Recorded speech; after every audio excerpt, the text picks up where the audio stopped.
করে ওই ব্যক্তিটা মসজিদে খতিবের সামনে আসে, সে তখন রেডি, আমার খতিব সাহেব তখন রেডি না। খতিব সাহেব কোন রকম খালি 12 চান্দে দিয়ে পার করে দেয়।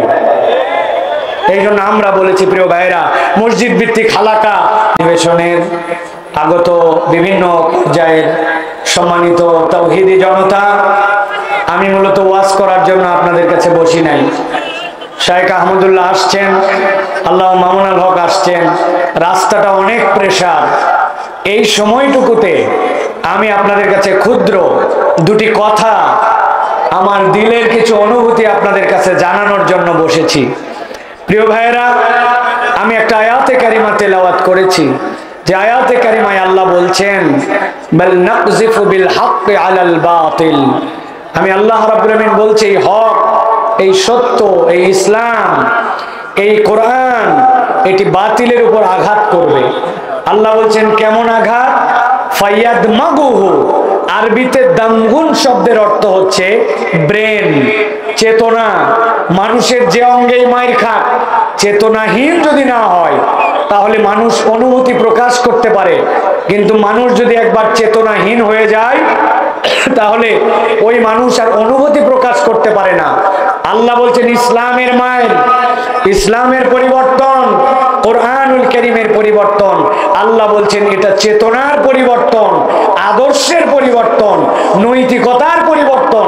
যতক্ষণ পর্যন্ত আদর্শিকভাবে মানুষকে পরিবর্তন করা যাবে না, নৈতিকভাবে বদলানো যাবে না, ওই মানুষ দ্বারা ফাপড়বাজি কেবল হবে, প্রকৃতার্থে দেশ সমাজ বদলাবে না।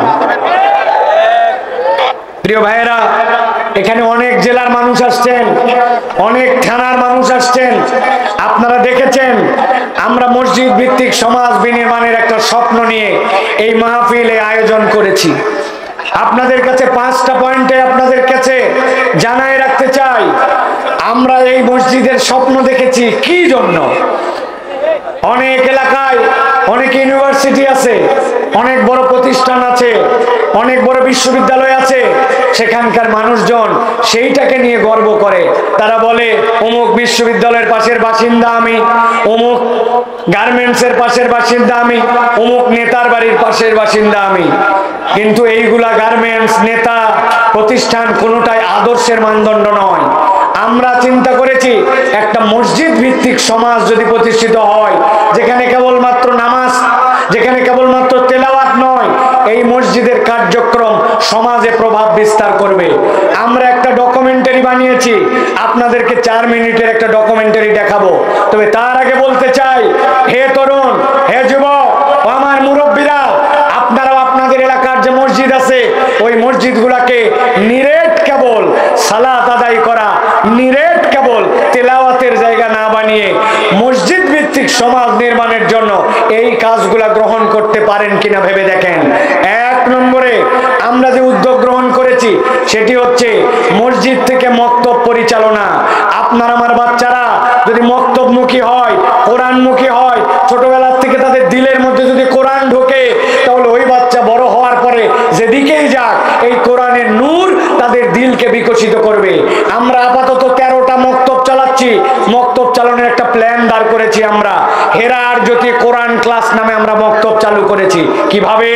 একজন শিক্ষকের অধীনে 25 জন নিম্নে ছাত্র, উপরে 40 জন, একটা ব্যাচ। ফজরের পরে হতে পারে, এশার পরে হতে পারে, জোহরের পরে হতে পারে, প্রি স্কুল হতে পারে, আফটার স্কুল হতে পারে, কিন্তু মক্তব হবে 25 জন ছাত্র নিচে, উপরে 40 জন। 3 মাসের প্রজেক্ট। একজন শিক্ষক প্রথম মাসে বেতন পাবেন, দ্বিতীয় মাসে পাবেন, তৃতীয় মাসে পাবেন। 90 দিনের মধ্যে তাকে ওই বাচ্চাকে কোরআন ধরায় দিতে হবে, হাদিসের অন্তত 10টা হাদিস মুখস্থ করাতে হবে, ওই বাচ্চাকে নামাজ রোজার বেসিক মাসাইল শেখাতে হবে। 4র্থ মাসে যাওয়ার পরে আমরা একটা তার হাতে কোরআন তুলে দিব। 1 মাস ওই কোরআন ওই ওস্তাদের অধীনে পড়বে। যেই বাচ্চারা মক্তবে আসবে তাদেরকে অবশ্যই নাস্তা গ্রহণ করতে হবে। চকলেট হোক, বিস্কুট হোক, সিঙ্গারা হোক, চিপস হোক, কিছু খাইতে হবে তোমাকে। 25 জনের নিচে ক্লাস চলবে না, 40-এর উপরে চলবে না, যাতে ওস্তাদরা মনে না করে পাইছি একটা প্রজেক্ট, 12 মাস খালি আলিফ বা তাসা, আলিফ বা তাসা, আলিফ বা তাসা ফুরাবে না, এই সুযোগ নাই। 4 মাসে এক ব্যাচ কমপ্লিট। কেবল ছেলেদের মক্তব নয়, মুরব্বীদের মক্তব, মহিলাদের মক্তব, এই সমাজের মধ্যে মক্তবের একটা কালচার আনতে চাই। আপনারা কি এই কার্যক্রমকে সমর্থন করেন? আপনারা কি চান আমাদের প্রত্যেকটা গ্রামে গ্রামে এরকম মক্তবদার হোক? এই মক্তব আমাদেরকে ইনশাআল্লাহ সমাজ বিনির্মাণের সোপান হিসাবে দেখাবে। দ্বিতীয় যে কার্যক্রম, আমরা গ্রামাঞ্চলের মানুষ, এখানকার মানুষ ইরি লাগায়, সরিষা লাগায়, আলু লাগায়, 10,000 টাকা লাগে, 5,000 টাকা লাগে, কিন্তু ওই টাকাটাই সুদী ব্যাংকের কাছ থেকে, দাদনওয়ালার কাছ থেকে নেয়, 5,000 টাকা নেয়, 1 মাস পরে 7,000 টাকা ফেরত দেওয়া লাগে, 10,000 টাকা নেয়, 12,500 টাকা ফেরত দেওয়া লাগে। আমরা ছোট্ট একটা কার্যক্রম কর্জে হাসানা ফান্ড গঠন করেছি। ওই কর্জে হাসানা ফান্ড 20,000 টাকা দিয়ে শুরু করেছিলাম, আল্লাহর দয়ায় ওটা বাড়তে বাড়তে এখন 8 লক্ষ টাকার কাছাকাছি গেছে। আমরা সবাইকে সহযোগিতা করতে পারি না, কিন্তু আমি আল্লাহর কসম করে বলতেছি, আমার যে ভাইয়েরা ধান লাগানোর আগে, সরিষা লাগানোর আগে, আলু লাগানোর আগে 5,000 টাকা, 2,000 টাকা, চিকিৎসার জন্য 10,000 টাকা নিয়েছে, এর 98% মানুষ আল্লাহর দয়ায় আমাদের টাকা আমাদেরকে ফেরত দিছে। আপনারা কি চান আপনার মসজিদে এরকম ক্ষুদ্র উদ্যোগ নেওয়া হোক? উদ্যোগ নিয়ে নিয়ে এই মানুষগুলাকে সুদ মুক্ত ঋণ দিয়ে মানুষের বিপদের সময় পাশে আসা হোক। এটা হচ্ছে মসজিদের দ্বিতীয় কাজ, আমরা যেটা সার্বিকভাবে চেষ্টা করতেছি। 3 নম্বরে মসজিদের আরেকটা দায়িত্ব আছে, আমাদের মসজিদগুলা থেকে কোনো বিনোদনের ব্যবস্থা নাই।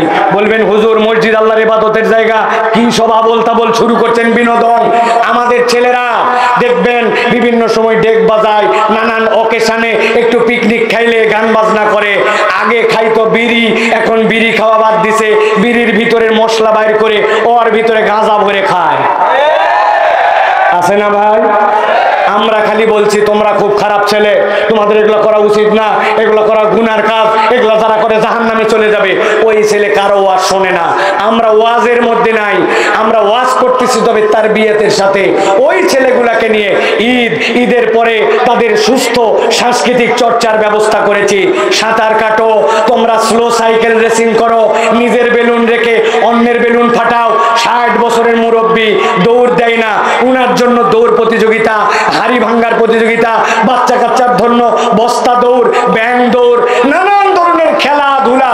এমনকি আমরা একবার বড় বড় হাঁস পুকুরের মধ্যে ছেড়ে দিয়ে যে হাঁস ধরতে পারবে তাকে আমরা পুরস্কার দিব। এরকম অনেক ধরনের এই সকল কার্যক্রমের সাথে, সাংস্কৃতিক কার্যক্রমের সাথে জড়িত করে তরুণরা যেন অলস বিনোদনে না যায়, ওরা যেন ভালো কাজের সাথে জড়িত হয়। এমনকি বৈধ ফরজ তরক না করে ফুটবল খেলার পর্যন্ত অ্যারেঞ্জ করা হয়েছে। আসরের পরে ফুটবল খেলো, শরীর চর্চা করো, মাগরিবের নামাজ মসজিদে চলে যাও। এই যুবকদেরকে অ্যাক্টিভ করে আলহামদুলিল্লাহ 3 শতাধিক যুবক আমাদের সাথে সম্পৃক্ত হয়ে এই সমাজ বিনির্মাণে সহযোগিতা করতেছে। মাদক গ্রহণ করবে না এই শপথ নিয়েছে। আপনিও কি চান আপনার মসজিদ থেকেও এরকম কার্যক্রম গ্রহণ করা হোক? ইনশাআল্লাহ। চতুর্থ যে কাজ, প্রিয় ভাইরা, আমি গ্রামে এসে দেখেছি ভাই, মানুষের যে কত অভাব, কত প্রয়োজন। ছোট্ট ছোট্ট বাচ্চা, এই তুমি স্কুলে যাও, বলে না আব্বা আমাকে মুড়ইলে আদমদিঘিতে দুপচাচি আছে চায়ের দোকানে দিছে। কয় টাকা পাস? বলছে আমার 2,000 টাকা দেয়, আর দুপুরবেলা একবার খাবার দেয়। ওই 2,000 টাকা ওর বাপ নেয়, ওই বাচ্চা স্কুলে যায় না, মাদ্রাসায় যায় না। আমরা আমাদের সামর্থ্য বেশি নয় ভয়, আপনাদের সহযোগিতা লাগবে, পরামর্শ লাগবে, দোয়া লাগবে।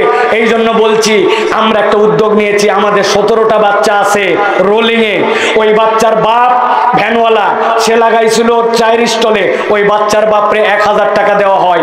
আর ওই বাচ্চার যে পড়ালেখার খরচ, মাদ্রাসায় ভর্তি করে সরাসরি ওস্তাদের মাধ্যমে তাকে স্টাইপমেন্ট দেওয়া হয়। কাউকে 2,000, কাউকে 2,500, কাউকে 1200, কাউকে 1300, এরকম করে দিয়ে কেউ হেফজখানায় পড়ে, কেউ মাদ্রাসায় পড়ে, কেউ বা স্কুলে পড়ে, কেউ বা দাখিল মাদ্রাসায় পড়ে। অনেক ছেলে এবং মেয়ে সহ আমরা এই জাকাত ফান্ডের থেকে জাকাতের হকদারকে আমরা যেন নিরক্ষর মুক্ত গ্রাম হয়, তারা যেন সমাজের বোঝা না হয়। কিছুদিন পরে ওই ছেলেগুলাই ছিনতাইকারী হবে, রাজনীকারী হবে, বদমাইশ হবে। গ্রাম থেকে নিরক্ষরতা মুক্তের জন্য এই প্রজেক্ট আমরা গ্রহণ করেছি। আপনারা কি চান আপনার এলাকাতেও ম্যানেজমেন্টের মাধ্যমে মসজিদগুলা এই দায়িত্ব পালন করুক? ইনশাআল্লাহ। 5 নম্বর যে কাজ, সেটি হচ্ছে আমাদের মসজিদগুলা জুমার নামাজ আর জুমার ইমাম সাহেব আসলো 12 চাঁদের ফজিলতের বয়ান বার করলো। জন্মের পরের থেকে 12 চাঁদের খুতবা শুনতে শুনতে মুসল্লি হয়রান, ঠিক না ভাই? মুসল্লি হয়রান হয়ে গেছে। ইমাম সাহেব খতিবদেরকে বলবো, আমার প্রিয় ইমাম সাহেবেরা, খতিব সাহেবেরা, বাংলাদেশে যত টিভি চ্যানেল আছে, যত টেলিস্টোরিয়াল চ্যানেল আছে, স্যাটেলাইট চ্যানেল আছে, মানুষ সবাই মিলে যে প্রোগ্রামগুলি দেখে, সন্ধ্যার পর অফিস আদালত শেষ করে কাত হয়ে চিত হয়ে ভুঁড়িটা বাইর করে দিয়ে হাতের রিমোট নিয়ে প্রোগ্রাম দেখে।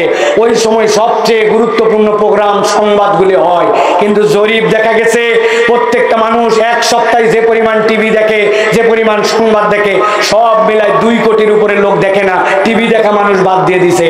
কিন্তু খতিব সাহেব, ইমাম সাহেবের সামনে একজন লোক আসে, যেই লোক সপ্তাহে বৃহস্পতিবার সবচেয়ে আরামের ঘুমটা দেয়, সকালবেলা উঠে সবচেয়ে ফ্রেশ জামাটা পরে, সবচেয়ে ভালো একটা গোসল করে, বাড়ির সাথে দমের একটা নাস্তা খায়, খাওয়া দাওয়ার পরে সুন্দর করে ওই ব্যক্তিটা মসজিদে খতিবের সামনে আসে। সে তখন রেডি, আমার খতিব সাহেব তখন রেডি না। খতিব সাহেব কোন রকম খালি 12 চাঁদে দিয়ে পার করে দেয়।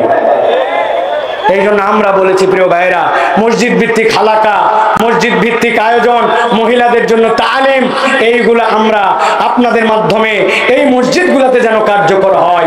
মেয়েরা মসজিদে আসতে পারে না, কিন্তু মেয়েদের জন্য মসজিদে তালিম তরবিয়াতের ব্যবস্থা করা। তারা কেউ হায়েজের বিধান জানে না, নিফাসের বিধান জানে না, হালাল হারামের বিধান জানে না, পাক সাপ পর্যন্ত জানে না, ফরজ গোসল জানে না। অবাক হয়ে যাবেন। এই জন্য মসজিদগুলোতে মাসে একটা তালিম, সপ্তাহে একটা তালিম, পাক্ষিক বৈঠক, মাসিক হালাকা, এই কাজগুলি যেন গ্রহণ করা হয়। যেই 5টা কাজের কথা বললাম, এইভাবে আমরা কার্যক্রমগুলা চালাচ্ছি এবং আপনাদের কাছে অনুরোধ করতেছি, আপনারাও এইভাবে এই কার্যক্রমগুলো চালানোর জন্য উদ্যোগ নেন। বুদ্ধি লাগলে নেন, পরামর্শ লাগলে নেন, যোগাযোগ করেন। ক্ষুদ্র একটা হায়াত, এই হায়াতে আমরা একটা ভালো কিছু করে যেতে চাই। আপনারা মসজিদের দায়িত্বশীল যারা আছেন, এইভাবে উদ্যোগ নেন। আল্লাহ যেন তৌফিক দান করেন। প্রিয় ভাইয়েরা, প্রিয় আমার মুসল্লিরা, যারা এত কষ্ট করে এসেছেন, আমরা আপনার জন্য ভালো করে বসার ব্যবস্থা করতে পারি নাই। এলাকার কোনো ডেকোরেটর আমাদেরকে কাপড় দেয় না। এই মাইক পাবনা থেকে নিয়ে আসছে।